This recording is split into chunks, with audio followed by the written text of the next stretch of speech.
So for part two, we're going to actually construct the garment. So to start this lesson, I'm going to kind of see where she's at, see where her self-efficacy is at. Because for beginner sewers, it can be pretty low, but because she has had some experience, we're going to kind of see where it is on that level between low and high. Hopefully we can get her to high self-efficacy, again, to help her be more intrinsically motivated, help her be more excited to make this garment. As well as that, we are going to again be dealing with some anxiety, some state anxiety, because again, she is beginning to learn how to sew apparel as opposed to the pillowcase that she had sewn before. And so to diminish that, we're going to I'm going to make a skirt beforehand so she can kind of look at it, feel it, see the seams, kind of see how the skirt should be made in a 3D model. A working sample is what I've heard it called in classrooms.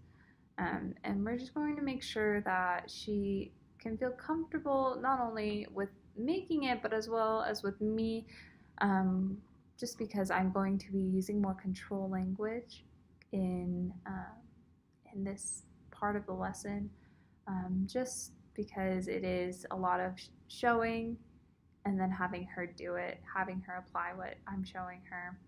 And so in part one, I'm going to try and get her more comfortable with me. And so in part two, there's less state anxiety that way, as well as just making the garment. I'm also going to explain to her that I understand before I was in this major, I did not know how to sew a thing, and so my beginning sewing classes were very stressful. So I understand where she could be at as far as like trying to learn how to sew, but I can assure her that with a little bit of practice and just going ahead and trying it out, she can do it and she can accomplish and have success. As far as this sewing techniques and how to do things, people create different ways of doing things. In this activity, a learning strategy such as a mnemonic device isn't as applicable as just showing her on a working sample what to do and then having her do it herself alongside her. So with our physical arrangement, typically on a sewing machine, the open side of the sewing machine where the garment is sewn and lays out is on the left side of the machine.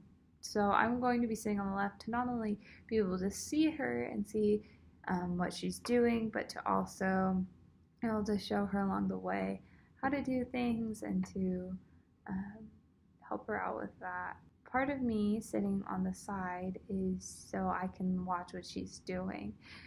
It's very, very common for beginner sewers to make a mistake. In fact, I'm expecting Charity to make a lot of mistakes, and that's okay. I still make mistakes in sewing, even professionals make mistakes. Again, it's okay. I'm going to kind of find points where I can kind of facilitate some instruction and some correction without causing some learned helplessness, because I really don't want her to feel that she always needs a person next to her watching her as she's sewing in order to do it correctly. I want her to kind of develop that ability to do it herself, have some independence in that aspect. And again, as that happens, especially with young teenage girls, their self-esteem will go up, especially if she tries it again and has success. She'll be excited that she did it on her own. She didn't even need a teacher that time. So we're going to try and work on that a little bit as well. And this part of the lesson is also dealing a lot with the psychomotor domain. As she's sewing the actual garment, she's going to be using her fine motor skills and putting the pattern pieces together. She'll be using it in cutting and then just pinning and simple things like that. There's going to be a lot of fine motor skills being used and developed in this part of the lesson. So as well as that, I feel like sewing this skirt, especially since it's a simple one with an elastic waistband and just a skirt and patch pockets, it's very easy to do. It's very much within her zone of proximal development. You know, I feel like it's challenging enough just because of the knowledge that she already has in her schema that she wouldn't necessarily be able to do it all by herself. But I think, um, you know, it's not too hard where she won't be able to. It's not like sewing a wedding dress or prom dress where there are a lot more different techniques and special fabrics that you use for that. I feel like using a cotton fabric and having just simple elastic waistband with patch pockets will be very much within her zone of proximal development. Another part of part 2 is I'm going to be again assessing her along the way just so I can understand again where she's at. Because with sewing, it's not one size fits all. It's definitely very individual of how fast you progress, how much you remember, how good you are at sewing. Even just a straight line, a straight seam, it can vary from individual to individual. And so I'm gonna kind of see from the beginning of the lesson to the end of the lesson, kind of see what she's learned from both part 1 and part 2, and see where those misconceptions are, see where any failure to retrieve is, trying to build her knowledge enough that when she is trying to retrieve information, there's no interference, and see if there's any failure to store. Because again, if we want to build her confidence enough that she feels like she can do it on her own and maybe even make a skirt for her sister, for one of her sisters, she will be able to. And I think that'll be super good for charity. And so if we want to prevent that and prevent that decay from happening, just by understanding where she's at and then kind of adding that information after. And I think it would be good, and something that I'm planning on doing is encouraging her to maybe try either making another skirt for herself or for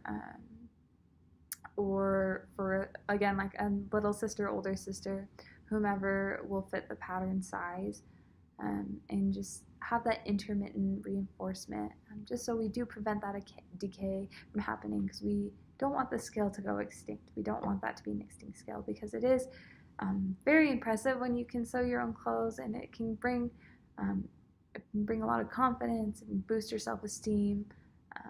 She can feel more confident in her identity and who she is, her fashion style.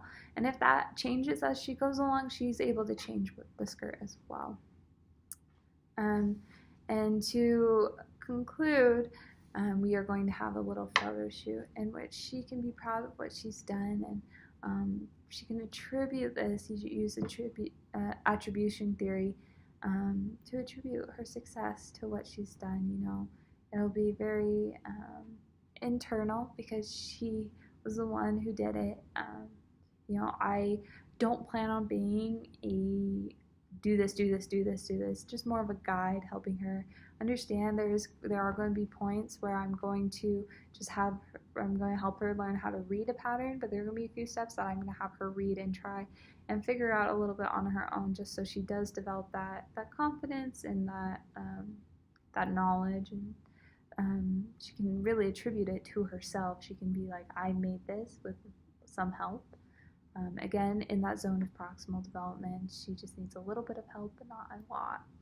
I'm really excited to teach Charity how to sew a skirt. I'm really excited to see her progress and get really excited about it. I know when I first started learning how to sew, I got really excited. So I'm super grateful for the opportunity, and I really hope she's excited as well.